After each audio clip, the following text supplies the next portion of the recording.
Hello, everyone. I'm Harvey Brownstone, and today's guest is a four-time Emmy Award-winning TV talk show host, producer, journalist, author, and public speaker. He's hosted numerous TV shows, including the New York-based Midday Live with Bill Boggs and Weekend Today with Bill Boggs.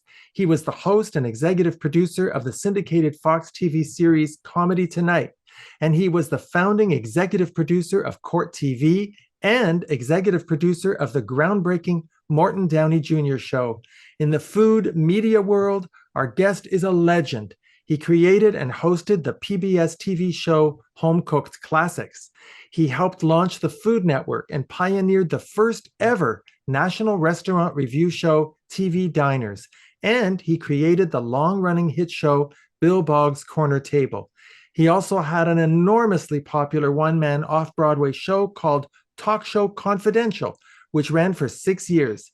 He's interviewed many of the most notable personalities of our time, including celebrities, world leaders, business tycoons, writers, athletes, celebrity chefs, and many more.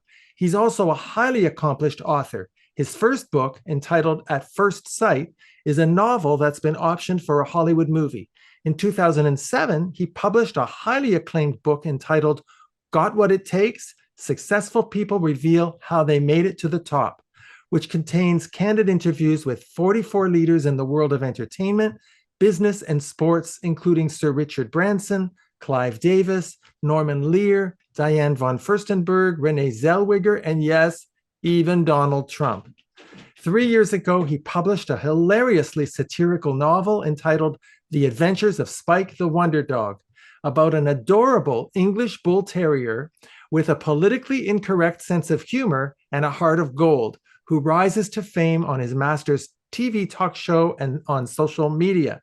And now he's released the laugh out loud but razor sharp satirical sequel entitled Spike Unleashed, The Wonder Dog Returns, in which the fiercely loyal Spike and his faithful master Bud continue their hilarious antics. These books demonstrate that our guest is indeed a master of social commentary. You've seen him on the Today Show, Good Morning America, Fox and Friends, PBS, My Generation, and dozens of other TV shows. And now I'm delighted to welcome the one and only Bill Boggs to our show. Bill, thank you so much for being here. Harvey, thank you. That's the best introduction I've ever had. It's also the longest introduction I've ever had. Hence, that's why it's the best. More about me. Thank you. Thank you very much for that. I appreciate it's well written. Because I wrote it myself. Well written. Thank you. Thank you very much, Harvey.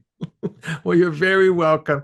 You know, Bill, before we discuss your latest book, I must tell you that as an interviewer, I consider it a great privilege to interview someone whom I've admired for years because of your unique and probing interview style. What made you want to be an interviewer? Radio. I'm just old enough, Harvey, to remember and be part of, as a very, very little boy, I mean, 3, 4 years old, 5 years old, of the end of the golden age of radio, when radio had dramas, live comedy shows, and shows where people were interviewed, like Arthur Godfrey's show and the great Art Linkletter with People Are Funny, and Don McNeil with The Breakfast Club. And my parents, my whole life changed because my parents must have had just a couple extra dollars and saw a little radio in the window one day, a little white Bendix radio with a dial. And they gave it to me when I was about 4 or 5. And that radio actually formed and changed my life in a couple of ways. The first is, and it's really a forgotten term, Harvey, radio was called the theater of the mind. I don't know if you've ever heard that, you're aware of that, but it really was. One would just, like me as a little kid, I'd lie in bed 7 o'clock at night, listening to radio, seeing the Lone Ranger, thinking I could see Jack Benny, Mr. Keen, Tracer of Law. And that, for many years, at least the next 7, 8 years of my life, really focused my ability to have an inner, as Stevie Wonder said, an inner vision. That's what radio did for my imagination. The second thing it did was I was entranced as a little kid, particularly by Art Linkletter, whom I was honored to get to interview later on. These are pretty much becoming forgotten names. who I wanted to be like the men on the radio. And I used to walk around with a pen. My mother told me this. I do not remember it. I used to walk around, Harvey, with a pencil in my hand, pretending I was interviewing people, or walk out to the neighbor and ask them a question. So I am one of those incredibly blessed people who was able to make that childhood dream come true. I grew up and I became a television, not a radio, but a television interviewer. How would you define a good interviewer? Well, I think to be a good interviewer, you have to be reasonably prepared. I always thought Larry King would say he doesn't really prepare much, and sometimes I would hear interviews where he should have been better prepared. I think to have some basic preparation, which I'm sure you have for today's show, but in the process of interviewing it, and the largest percentage of my work, even with one shows I did on the Food Network called Talking Food, when I would substitute for Robin Leach for long periods of time. That's the first year of the Food Network, live. Most of my interviews have been live, and listening would be the number one thing I would say. And then having an aura about you and your personality that helps the guest whom you're interviewing to feel relaxed. Because the more relaxed a person is, the more likely they are to be expansive. I'm very relaxed now. That's why I'm going on like this. So they would be my some preparation, not total preparation. Be willing to listen and not be looking, oh, what's my next question? And listen with the intention of understanding, not reacting and going to your next question. By the way, what's your next question? Well, my next comment is that I really appreciate what you just said, because I have to tell you, although Zoom is an amazing technology which allows people like me to do what we've done and to build the audience we have, it's also, there's a flip side to the coin, and that is that everybody thinks they're an interviewer, and you see a lot of amateurs out there doing these podcasts. Yes. So I'm very gratified, Bill, to hear you talk about preparation, about listening, about asking good questions. And I hope you'll feel by the end of this interview that I'm in that league, because I can already, excuse me for interrupting you. I can already tell. Plus, I did a little research on you. I'm honored to be among the wonderful guests you've had. You know, in the author category, you've had terrific people. In the music category, in the so-called celebrity category. So I'm honored to be your guest. Well, it's a great honor to have you here. If you're a coffee lover like me, it's always fun to discover a great new blend. I recently found a terrific new company, Breakfast at Dominique's, that's created a series of coffee blends to honor the legacies of the greatest Hollywood legends. And I'm thrilled to tell you that now Breakfast at Dominique's has introduced the Harvey Brownstone Talk Show Blend. It's my very own exclusive, delicious, bold, rich, balanced, medium roast coffee, and I just know you're going to love it. It's made from high-quality organic beans produced using fair trade practices. If you'd like a great cup of coffee, give Breakfast at Dominique's a try and order the Harvey Brownstone Talk Show Blend at hollywoodblends.com. They'll ship it right to your door anywhere in the world. Sipping our coffee is the perfect way to watch our show. Now, you've interviewed a lot of big names, but probably no one more controversial than Donald Trump. And that was long before he became president. What did you make of him? Well, I've known Donald Trump. It's difficult to talk about Trump because we see him as the president. He was never a friend of mine, but being in New York since '75 and being out there in social and having a girlfriend who was out there at the time, run into and a lot of people. I mean, I could give you names of people I've had never had conversation with them sitting down. It's always at an event and you're standing up or something. And so I first met Donald when in 1975, the first year I came to New York, at Regine's nightclub. That's the night I also met Geraldo Rivera the same night. They weren't close friends then or anything. So all of my Donald really respects success, and I was successful. So he saw that, and I think that would make him more interested in me than if my TV show had bombed, the ratings weren't going well, if I hadn't moved on to boxing and the Food Network and all that stuff. That said, the last time he was interviewed once on my television show, only once. And then for the book, Got What It Takes, Successful People Reveal How They Made It to the Top, he's the only guest, when I say among the 44 people whom I interviewed, who wanted his questions in writing and then he would answer them in writing. So whether he answered them or not, I don't know.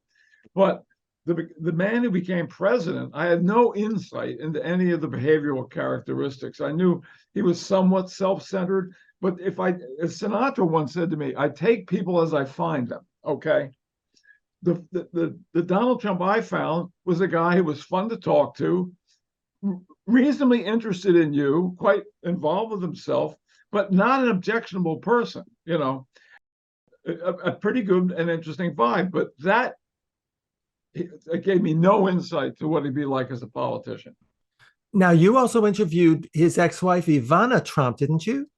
Yeah, Ivana Trump, after they broke up, Ivana was on my, she was on the Food Network show, Bill Boggs' Corner Table. And interviewed her at Harvey, this show was a scam. So the Food Network I was on other shows there, but they were looking for something that wasn't just a pure cooking show. This is early. I was on the Food Network the night it went on the air in 1994 when it was launched, and people thought I was nuts to leave WNBC to be on the Food Network. But I saw the same thing the investors in the Food Network saw, and that was a concept of food meshing with entertainment. Anyway, so I had this idea for a show where I would sit down with celebrities in their favorite restaurants, right? Eat, which turned out eat for free, be on television, and get paid for it. They actually paid me for having lunch with Sophia Loren. That's my favorite one. I cashed that check. So Ivana was on that show. And then she invited me to go with her to Radio City Musical with a couple other people, not like a date. She had a date, one of those counts, the guy, she ended up marrying a couple of them. And we went to see Julio Iglesias and afterwards met Julio. It was fun. Had a big night, and what I call a big Friday night in New York City. Wow. When you're interviewing a big movie star, do you ever get starstruck? No, not really. Even in my early days of being associate producer of a show in Philadelphia, and I was on once a week as Mr. Weekend, telling people in Philadelphia what to do on the weekend. We had major stars. This was the days when actually a movie star, like say Robert Mitchum, a major movie star, would be on a tour promoting his movie and would be live on Philadelphia television at 9 a.m. in the morning. So I felt comfortable with the celebrities I met. I knew their work. No, I wouldn't say I ever I could be excited that I was interviewing, James Bond, but not particularly starstruck. Well, I have to confess that I do get starstruck. Now, one of the things I admire about you, Bill, as an interviewer is that you're incredibly brave. I'll give you an example. When you interviewed Elliot Gould, you actually had the guts to play part of a Barbra Streisand song, The Way We Were, and you asked him how the song made him feel. That was a very brave thing to do, don't you think? Well, you see, here's the thing. I've gotten a lot of, I just posted that. I have this YouTube channel. It's called BillBoggsTV. And I urge somebody, if you're interested in seeing I've got almost 500 videos on there. A lot of people were talking about. James Bond is on there, Sean Connery, Ivana Trump is on there, lots.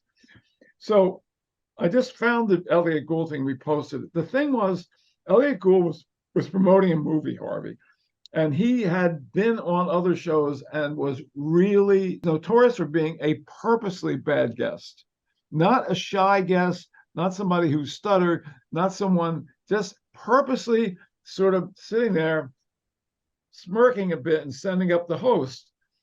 So I just thought, all right, if I think that's what he's doing on the show with me, I'm going to set him up, say, now you're an actor. Actors are suggestible people. I want to put yourself in the situation. You're driving along, you're on a long drive by yourself. It's a rainy afternoon, windshield wipers are going, you turn on the radio and you hear this song. Memories like the corner of my mind, sung by his former wife, Barbara Streisand. And he was drinking water at the time and he spit it out like that. It worked. He loved it, he said after the show. And it was just my comeuppance for his purposely not being a good guest. That's the last time I saw the guy. So it wasn't particularly brave to do that, I didn't think. Oh, I beg to differ. Now, of all the interviews you've done with famous people, Bill, do you have a favorite? Well, Sinatra would be my favorite interview, yeah, because he had never been on a talk show, Harvey. This goes all the way back to the dawn of my New York show, Midday Live with Bill Boggs, which is on New York, and actually was in other locations. It was on the Armed Forces Network. It went on down the East Coast up in New England, a big reach, but it was a regional show, a local show, not network or syndicated. Anyway, so Frank, I've been a lifelong Sinatra fan. My mother was a Bobby Soxer. My father loved big band music and Frank. And I snuck in to see Sinatra at the 500 Club in Atlantic City, New Jersey. And I really fell in love with Frank that night. I snuck in dressed as a busboy with another guy. And I started buying every album. That was the early 60s.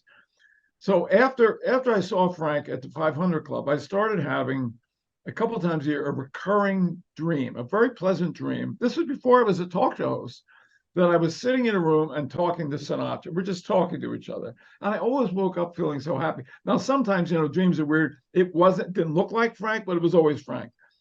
So I was set to go for Easter weekend, April 1975, to Las Vegas. Friends of mine were having a birthday party for a mutual friend. And we got Elvis reservations for the first show and Frank Sinatra reservations for his second show. So we saw Elvis and Frank the same night, a big Saturday night in Vegas, right? So everybody, except for me, was really bummed. I mean, they had been partying all day. I had been part of it, but I was quite cogent. I love Sinatra's. I was seeing them I saw Frank like 82 times live over the course of 40 years. Anyway, the morning of the trip to Vegas, I woke up and I had that dream. Sometimes you have a dream in the morning. It's like a waking dream, Harvey. Yeah. The dream was really vivid, that I was sitting in a chair talking to Frank. And I thought, this is a precognitive dream, maybe. And I said, the executive producer of Midday, I'm going to Vegas this weekend. Yeah, I know, Bill. Don't come back with a hangover. No, but I have this intuitive feeling that somehow I'm going to meet Frank Sinatra and he's going to come and do Midday. And it happened. Boom. So and he had never been on a talk show, had never done an interview like that. Turned out to be the longest interview of his life. And it all happened because I was introduced to him by Julie Rizzo at 3:45 Easter Sunday morning, and Frank and I connected, and Frank, without my asking, volunteered maybe he'd swing by and do my show in September. This is April, and he did. It was meant to happen, and from that day forward, I had a really good connection with Frank. It was wonderful to me and my mother. Wow, that's just phenomenal. I want to give you some names of people that you've interviewed and ask you what comes to mind when you hear their names. Oh, I like that. Yeah, I only did that one other time many years ago. All right. Can I close my eyes when you do this? Okay, if it helps. I'm not going to fall asleep. All right. All right, let me start with Bill Cosby. Bill Cosby, fellow Philadelphian like me, played on Temple football team because he was in the Navy and he was older, was one of my high school co-football players on our football team. Always friendly and nice to me, helped me enormously when I was on the Food Network, volunteered to do a pilot for me, and couldn't have been more supportive of me in my career. How about Martha Stewart? Always liked Martha Stewart. I've had a lifelong crush on her. Not a major one, but Martha Stewart, when I met her, her first book was Pies and Tarts. I thought, this is one beautiful woman. She's so talented. But I can be a little shy, and I never pursued it. But I like Martha Stewart very much. She's a mogul. She's a mogul of the highest degree. She's like Barry Diller with a wig. How about the Smothers Brothers? Oh my word. That and Martha Stewart interview was on Bill Boggs TV. Part of the Sinatra interview is on Bill Boggs TV. A long interview with Cosby. Cosby is on Bill Boggs TV. And so are the Smothers Brothers. That was my Food Network show. Bill Boggs Corner Table. Spent the whole afternoon with the Smothers Brothers. Two different, went to see their show the night before. Just great. I mean, they're, a little older than I am, contemporaries. And if you're a Smothers Brothers fan and people, are forgetting about them, I said, how long are you guys, their act is like a polished jewel. How long are you guys going to continue performing? As long as the people will come out, we'll be performing. And I see that they did a show last year at the McCallum Center in Palm Desert. So I'd love to see them again. They're terrific fellows. Yeah, I was a big fan. Now, you're one of the only people who interviewed both of Lucille Ball's children, Lucy Arnaz and Desi Arnaz Jr. What were they like?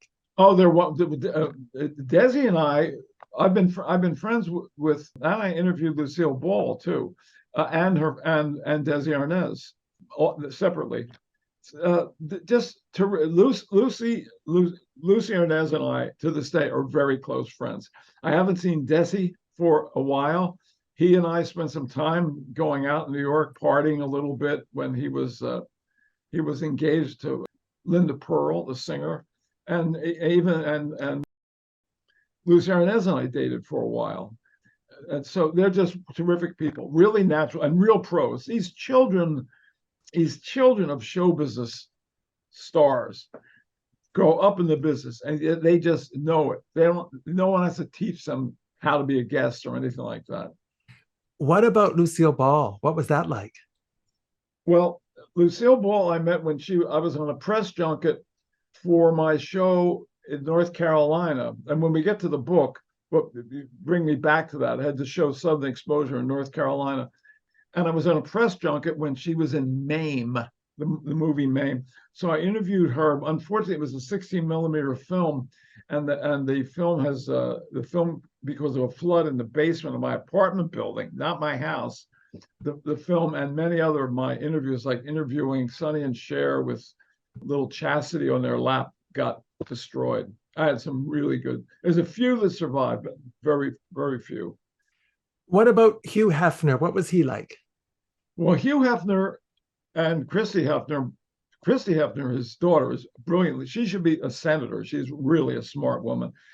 Hugh Hefner was on Midday once, and then I did when I was on Channel 5, that's WNEW Midday Live, I had an offer to do a 90-minute special, not live, for NBC that replaced the Saturday Night Live one Saturday night.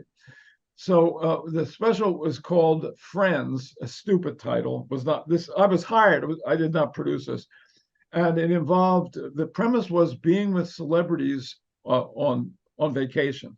So we had Telly Savalas in London at the Knightsbridge Sporting Club.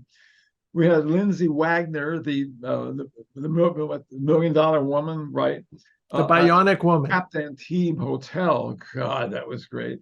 And Hugh Hefner at the Playboy Mansion because he never went on vacation. Hefner was great. I mean, you end up thinking about the last of these people. Like, some people only see Elvis as the fat Elvis. They don't see this really unbelievably cat. And with Hefner, the last couple of years, the TV show, he became looking like a parody of himself. But the guy published a brilliant magazine for many years. I mean, yeah, it had nudity in it, but it also had some of the top writers of our kind, jazz poles, all kinds of things, and was, to a certain extent, helped the sexual revolution to move forward. There's a lot of negatives. You see, I'm talking to you from positive aspect about these people. That if I were interviewed for a documentary about Hefner, I might introduce other things, but I'm just giving you the positivity of the experience. He was terrific to me. Tell me about Howard Stern. Was it fun to interview Stern someone? was great. The guy's brilliant. I'm not an envious guy. I envy his success. I love Howard Stern. Now, because we're filming this show here in Toronto and I have a large Canadian audience, of course, Bill, I can't resist asking you about your interview with the mother of our Prime Minister, Margaret Trudeau. What did you Oh, think of her?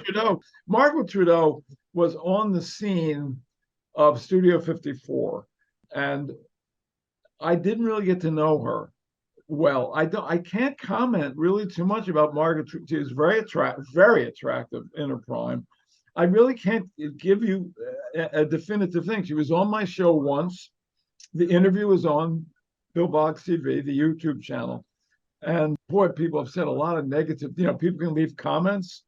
If you could interview someone who's no longer living, who would you choose? Oh, God, that's a good one. I think the first name that came to mind was Franklin Roosevelt. Really? Yeah, to talk about his political skills, working with Churchill, what he did to bring the country out of the Depression and through almost the end of World War II, the development of the bomb. I think I would say, but why didn't you tell Harry Truman about the atomic bomb, Mr. President? Yeah, that's the first one that came to mind. Right. Oh, Marilyn Monroe.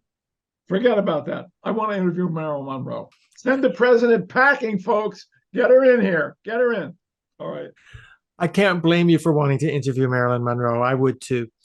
Now, I don't know if you're aware of this, but I'm a retired criminal and family court judge. I was a judge for 26 years. So I have to ask you, what inspired you to create Court TV? Court TV was the idea of Steve Brill, who published the Law Review, or some kind of a monthly publication for lawyers. It was his idea. And what happened was, I was the founding executive producer of Court TV, but Brill was steering the ship. So Steve Brill deserves all the credit for Court TV, not me. I worked for Steve Brill, who was the creator. Now, as I mentioned in my introduction, you're a legend in the world of food media. Tell me about your love affair with food. Who doesn't love food? I was, for 6 years, I had a wonderful relationship with a woman who was an artist and a chef.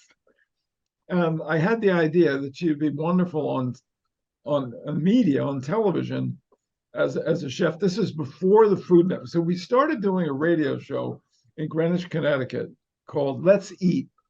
It was a 2-hour show on Saturday. We interviewed celebrities. Like a great question for celebrity. We asked the same, what was the dinner table like when you were 10 years old in your house growing up?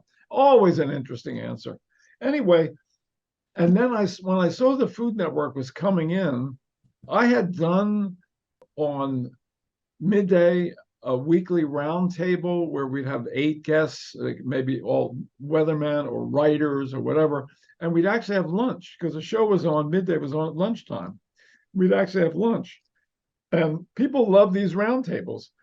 So I took that, and when I was at WNBC, I did this thing called Bill Boggs Corner Table, where once a week it was a film piece, it would be like a feature piece. And people really liked that. And so in a way, the only thing I've ever invented in my entire career was the concept of interviewing people and eating at the same time on television. And then when I saw the Food Network coming in, I just jumped at the opportunity to be in on the ground floor, and they gave me a lot of leeway. First I did TV Donors, and I substituted for Robin Leach. I did a couple specials for them. And then Bill Boggs Corner Table. And on that, I was on, they had a really interesting half-hour show about food news. There's nothing like that. The Food Network has gone completely what I call plastic. A lot of, throwing chefs, and it started out as really authentic. And it just got more, they ended up firing me and all the original people.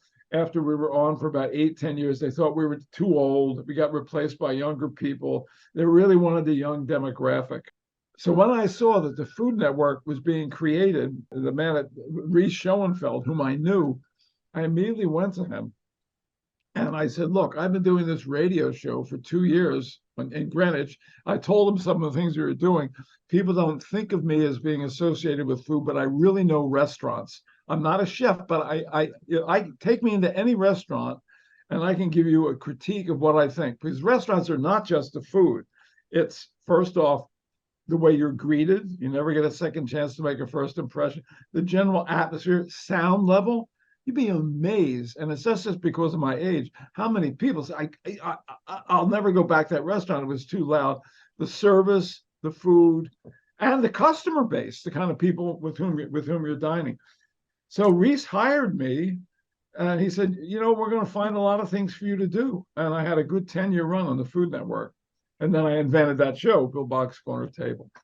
Yeah, you had an amazing connection to that network. Now, your off-Broadway show, Talk Show Confidential, was a unique theatrical production full of great anecdotes, video clips. You share many insights about the world of talk shows. I understand that show may form the basis of a movie about your life. Is that right? Well, the show and my first novel, which you mentioned, At First Sight, was optioned by Renee Zellweger several years ago, but she loved it. She was my neighbor. She loved my show. And then I said, if you like that, you should. She said, you should make this show into a movie. I said, Renee, it's not what I do. I mean, I'm not a screenwriter.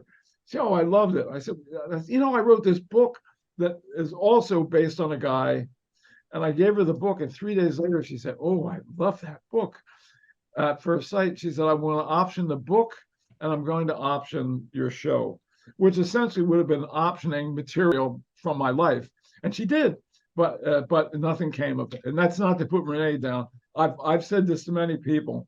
If I could have a daughter, I would like her to be like Renee Zellweger. Oh, absolutely wonderful woman. Yeah, she's adorable. Okay, Bill, let's talk about your latest book, Spike Unleashed. First of all, I happen to have it here. Just hanging around here. There it is.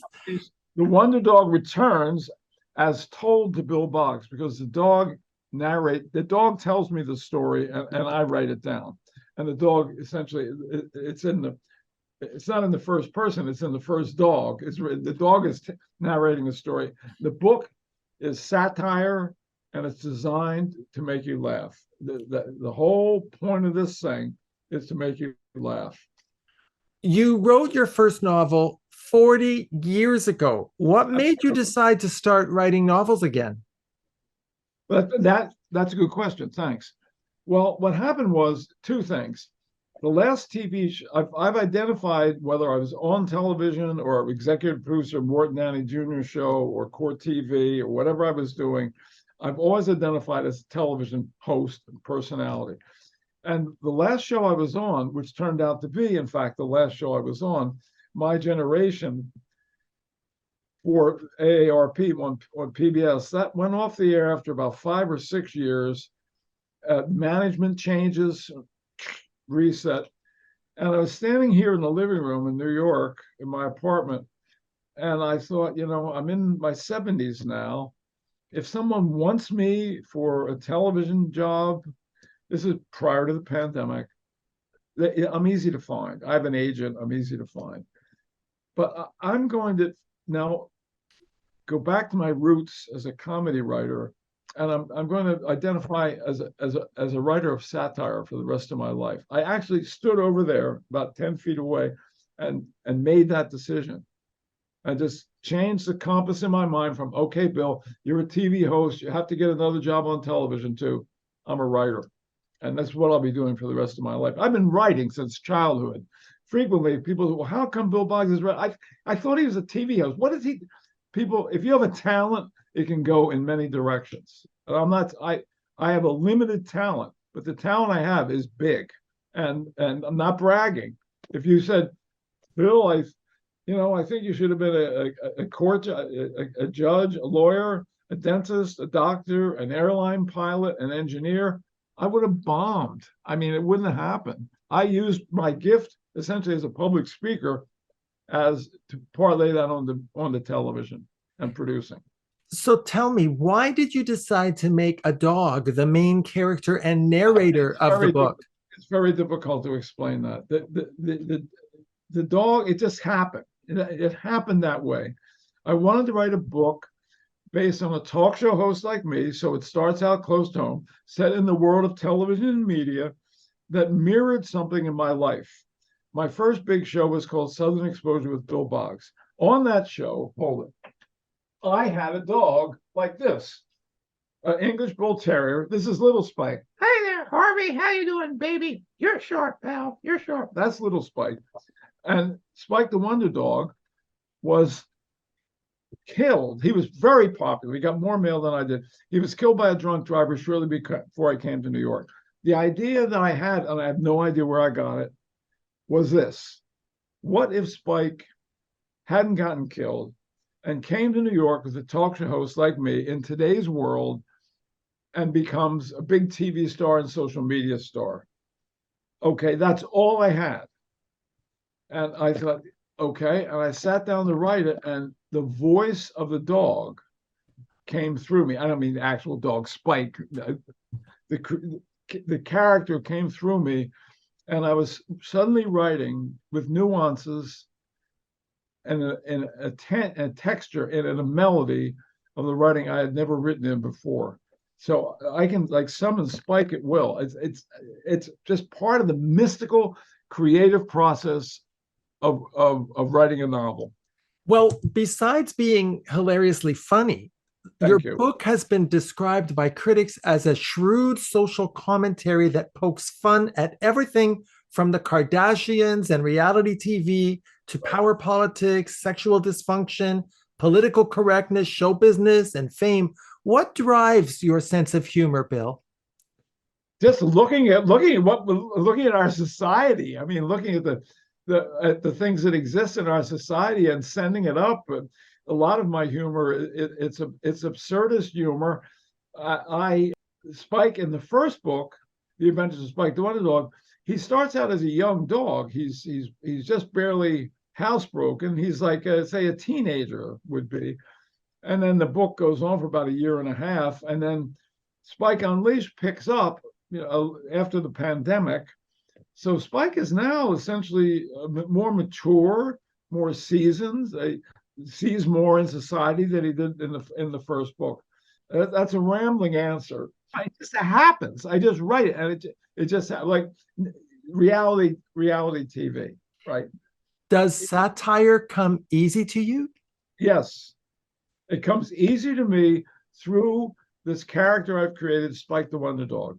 If you said, don't write satire in the voice of Spike, write it, I might have the ideas, but I have difficult time putting them down as shrewdly. It doesn't mean all the material is wide ranging, but there's something about putting myself in this world and sending up stuff. For example, I'll give you an example. There are many inventions in the book. One of the, in a certain extent, I'm old school, right?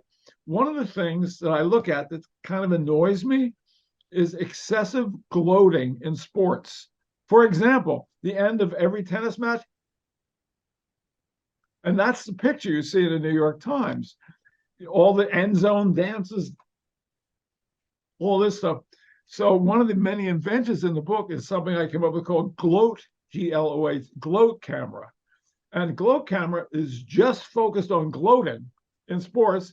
And once a week, there's a 30-minute show that shows you the highlights of this week's gloating. And now it just annoys me.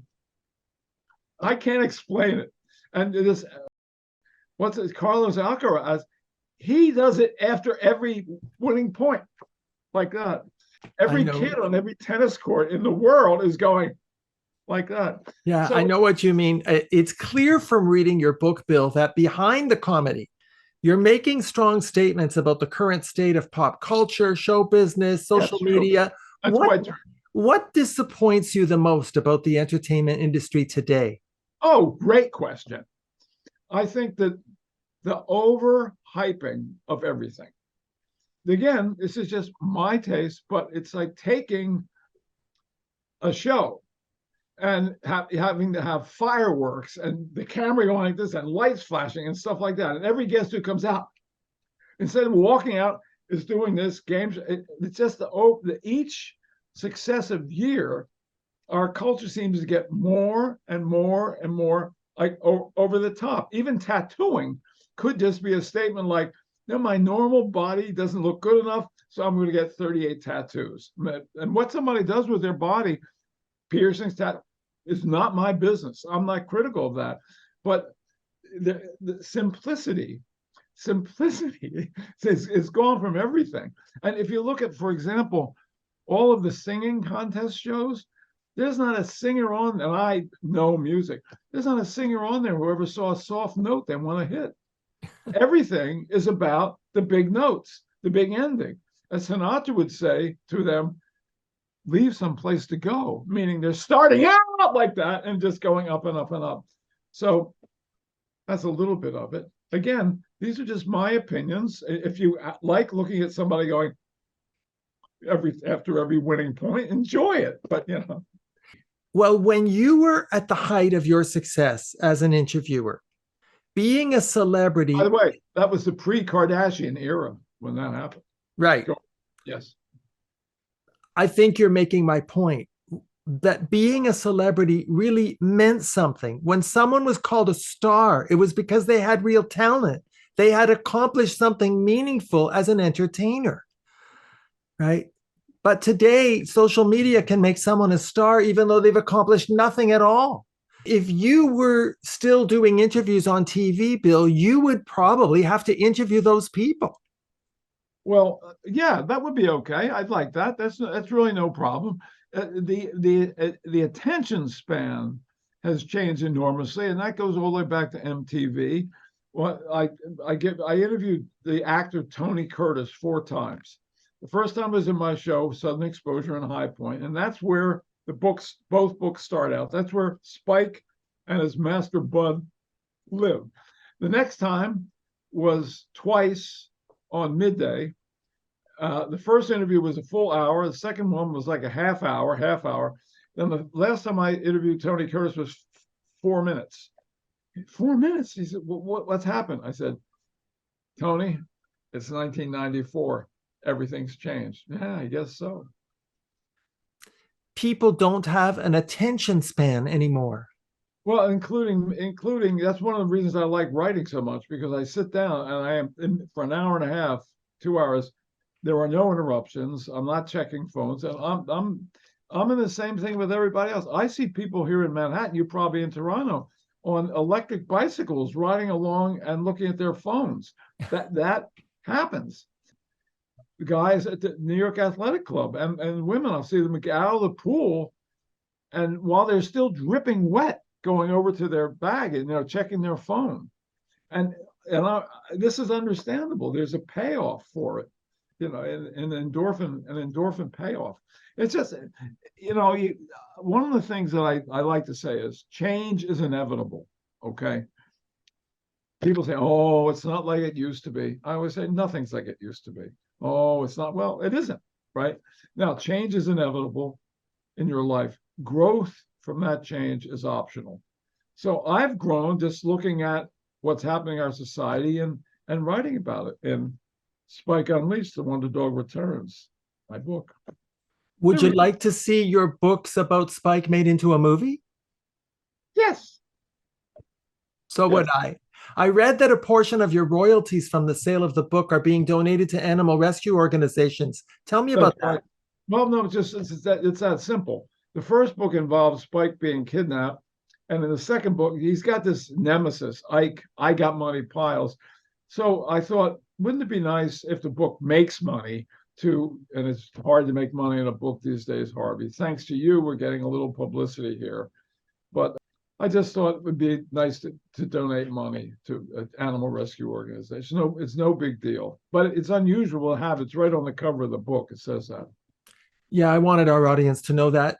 Bill, when you look back at your career and everything you've accomplished in the world of entertainment, especially on TV, are you happy with the career you've had? Yes, I am. But as John McEnroe once said to me when I was interviewing him for the Food Network show, he said, the older I get, the better I was. I think that people, you're very kind to say to me about all I've accomplished. Yes, I'm happy with my career. The little boy who was walking around the house with a pencil in his hand made that dream come true. I've I've Big been time. 20 cruises around the world as a celebrity speaker. I've I've met all manner of interesting people. I've entertained people. Every day before I did any of my live shows, I had a simple prayer. If one person today can be helped by what I'm doing, I've done my job. I've had people come up to me and say, watching your show, someone said this and it helped me, and I decided not to quit school. So there was a little bit of that. Well, one of the things you've done that really helped people was your book, Got What It Takes. Successful People Reveal How They Made It to the Top. You interviewed dozens of people who were leaders in their field, and you got them to share their secrets for how they became successful. So now let me ask you, Bill, what was your secret for becoming a success? Resolve. I believe personal resolve. Saying to yourself you're going to do something, and then no matter what it takes, except for stepping on people, go after that goal. So a combination of that and the belief in myself that I had a gift that I could employ, and if I couldn't employ it, I was in big trouble because I didn't know what else I could do. Necessity, in a way, being the mother of invention, and my success in high school was enormous. I was a treasurer, vice president, president of the 4,000 member class school, Abraham Lincoln High School, Northeast Philadelphia, public school, great school. And I had to be on stage every 3 days reading information to the kids, and I had to win elections. And the day that I handed over the gavel, it's a very personal moment to the new president as a senior, meaning I was graduating. The students gave me a standing ovation. And during that moment, I thought, if I can just use my personality as I have as a high school student, I can be successful in life. If I can find a way to connect my personality. And after that assembly, one of the teachers said they'd never seen anything like that. So that moment, standing on the stage in high school, gave me the impetus for what I would do. That's very telling. It's very insightful, because when you say personality, I believe what you're really saying is likability. You became professionally likable. You made yourself likable publicly, which made you a very appealing television personality. You knew how to do that. Well, I've never, ever, just except for a couple of close friends, talked about this. But that day on the stage, I thought, if I can just find a way to amplify my personality, which had worked so well for me, not as a phony, but just a lot of stuff in high school. And you did it. I did. I was able to do that. I haven't thought about that for a long time. It's a very good question you asked me. Thank you. I want to tell our viewers that you can learn more about Bill Boggs by going to his official website, BillBoggs.com, and you can subscribe to his wonderful YouTube channel, BillBoggsTV. It's free. It's free. Well, Bill, it's been a real pleasure meeting you and having this opportunity to chat with you about your amazing life and career. Thank you for being such a great role model. Thank you for writing your books. Thank you so much for taking the time to appear on our show. Well, thank you. I'm honored to be here, and not to be coy, but in terms of likability, Harvey, you've got it. You've got exactly what it takes. So keep doing what you're doing. If you ever need me at the last minute, assuming I have Wi-Fi, I'm here for you. Thank you. Thank you so much, Bill. You're welcome back on our show anytime. Well, that's a very nice thing. What are you doing tomorrow? I'll let you know. Our guest has been the amazing TV personality, producer, and author, Bill Boggs. His new book, entitled Spike Unleashed, The Wonder Dog Returns, is now available on Amazon and wherever books are sold. And remember, A portion of the book sales will be donated to animal rescue organizations. My name is Harvey Brownstone. Thank you to my producer, Steve Silver, my director of programming, Deborah Batsafin, my production assistant, Rosa Puzo, my PR director, Laurie Towers, and my entire team at the XBTV1 network in the UK. Thank you all for joining us. See you next time. So what does a wonderful Hall of Fame broadcaster, Bob Costas, have to say after reading Spike Unleashed? Well, old dog? Not really. New tricks? Plenty. Turns out Spike has more to say and more encounters with the virtuous and villainous figures of our time than any other person, let alone canine, I know. Thank you very much, Bob Costas, for liking Spike Unleashed. Order Spike Unleashed today. It's a roller coaster ride of comical suspense. OrderSpike.com takes you right to the Amazon order page. That's www.orderspike.com.